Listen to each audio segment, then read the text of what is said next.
Jam. Entertainment.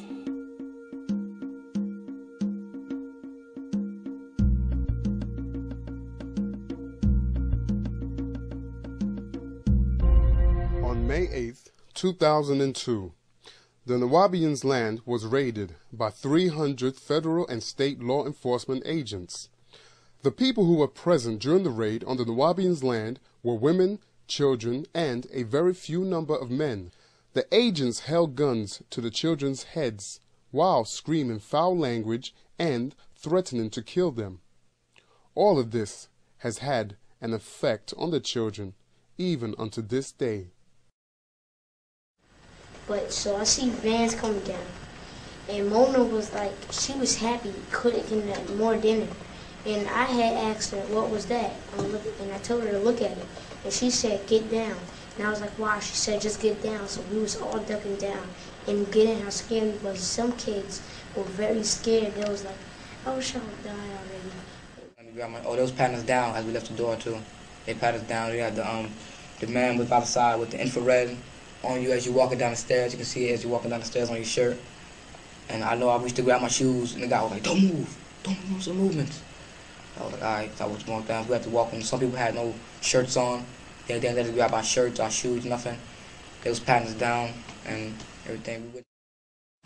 And their mother was telling them about people coming up with the guns. First thing I thought was two people with guns right when we come out the door, they're about to shoot us.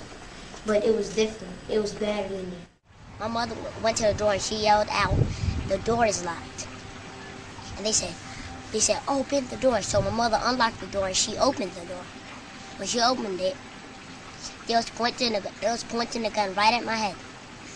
And they told me I was like mostly the youngest. I was only the only boy in there. So they told me while I was walking down the stairs, they was checking my pockets. When I got out that house, people had guns pointed at us, checking our pockets and stuff. Like we have something, checking babies' pockets. Who would give their son a gun? People would have to go use the bathroom. They walked to the bathroom watching them with a gun, inspecting them to use the toilet, and they didn't. So they said, never mind, I have to use the toilet, because they was going to sit there and watch them. And that's when we followed back in the living room. We asked to get our shoes. Somebody had to get some medicine, and then they wouldn't let them. And that's when, because somebody had a heart murmur, and they was like shaking real bad, so they had to get the medicine, but they didn't let them, and that's when they said they needed it real bad. So they had to walk them all the way in there, hardly could walk, and get their medicine, and then they had to drink it with no water. They didn't let them get no water. And we had to walk barefooted on the hot concrete, and they was eating our food, using our dishcloths to wipe their sweat and stuff like that. And they all put us in the temple. They was explaining what was going on. Sisters was asking questions. Those told them to shut up with the guns in their faces. One by one, it was 6 of them, I think. Each of them, they had like a semi-automatic or automatic, one or two. But that's what they had, and some of them was pointed at us, and some of them wasn't. I just saw look like cops. At first I thought it was cops, and they had and I just saw them pointing guns as brothers in their hand, and a whole bunch of brothers putting their hands up and stuff. They got on the ground, and then I ran. I was like, yo, look. They got the brothers in the handcuffs and stuff, you know, and everybody else came through the windows. One of the boys was out, he came up to us and said, hey, y'all, you know, there's some people that got the brothers with their hands up. At first I thought he was joking, so I was like, why are you joking for? And he said, no, I'm not joking. And I realized that he wasn't joking about how serious his face was. So I went and took a look out the window. When I looked out there, I seen like four FBI cars riding up the hill. I had hid under the bed, and I was scared. I felt like I was about to die. And then that's when they bust open our room door, and they was telling us it was me, Lizzie under one bed, and the other bed next to ours was Lori and Eli under the other bed. They told us to get from under the bed before they blow our brains out of our head. And that's when I was scared, so I got up slowly. Haig was telling us to get up slowly, put our hands in the air. They had the guns in our backs and in our heads, and I was shaking real bad. I was real scared. We was getting our Bibles out to pray and stuff, and they snatched the Bibles out of our hands. Some people cried how hard they snatched it out their hands. Then they pointing guns up to babies' hands. And heads and stuff. Then that's when I didn't see one handgun in that thing. I seen all shotguns and stuff like that. I didn't see one little sniper little thing. It was big guns. They did it to my sister, and my sister was about like 2 years old or something. And I seen the boys by the tram down on their knees praying, and I saw Isa down on his knees praying, but he was crying. And then they told him to get up and go in the temple. Isa away. They took Isa away, and this old white lady, she went with Isa and sat down on the tram. And then my older sister said that she was getting ready to cry, but once she saw when they took Isa away, and he haven't came back, she said, "Okay, I'm not crying."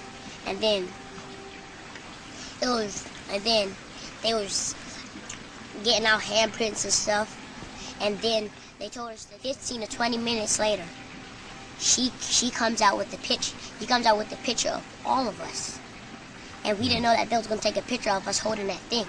They took a picture of all of us holding it. Characters or not, but it was somewhere in Macon, and they took this lady asking this question to the camera, saying, "Mr. York touch you anywhere? Was you ever alone with him in a room?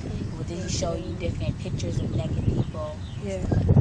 If our parents ever abused us. If parents ever abused you. It was like something like you see on the news, like war in Iraq, people with the guns running in. That's how I basically seen. so they said, on count to 5, we're gonna bust the door down. And the next one, we were still trying to put our shoes on and stuff, and they wouldn't let us put our shoes on, so they busted the door on the count to 5. They busted it open, almost broke our door. Now I can't even lock it anymore. And the next one, we wasn't able to put our shoes on, slippers on, nothing. Some people had bare feet walking on rocks, on that very hot rocks. The next one, it was sunny outside, and they knew that I had a big sleeve shirt on, so I was suffering because I was very hot.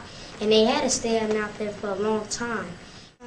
Some people that have no slippers, they had to walk barefoot. They had no socks and stuff. After that, we went in the hot sun. We was sitting down on the ground, and one of them asked if we wanted to go in the temple, and people was like, no. And after that, they was like, okay, we're going to the temple. And people was like, can they get any water? And then it was like, no. Some people had their slippers on. They wouldn't let them put their shoes on. One boy, he grabbed for his shoes, and they said no, they can't get it. So some people, they was walking on bare rocks, just barefooted. Some people just had slippers on and everything. All of them had guns on them. All they was wearing all black, yellow FBI thing, the hat and everything. Boots, regular, the regular gear that the agents wear. They had the face mask. Some had the face mask. The person that busted our door, he had the face mask, and he was the first one that came in with the gun. There was 2 of them, just in case. I guess they started shooting at something. He had the gun and everything. 2 of them out the door, and that's when everybody was swarmed in. And they were like, "Wait, don't move!" Because we got up like scared. They just busted the door, and they ran through the door. Everybody was like, That's when I guess I kind of put them like, "No, don't move," because they didn't know if we were doing nothing. A few people try to hide. That it was like, what's going on? And that's when there was like, Mr. York is in jail and Kath Johnson, and then all of us just start crying in tears and stuff like that. They said because of molestation. We was like, molestation? He never molested nobody.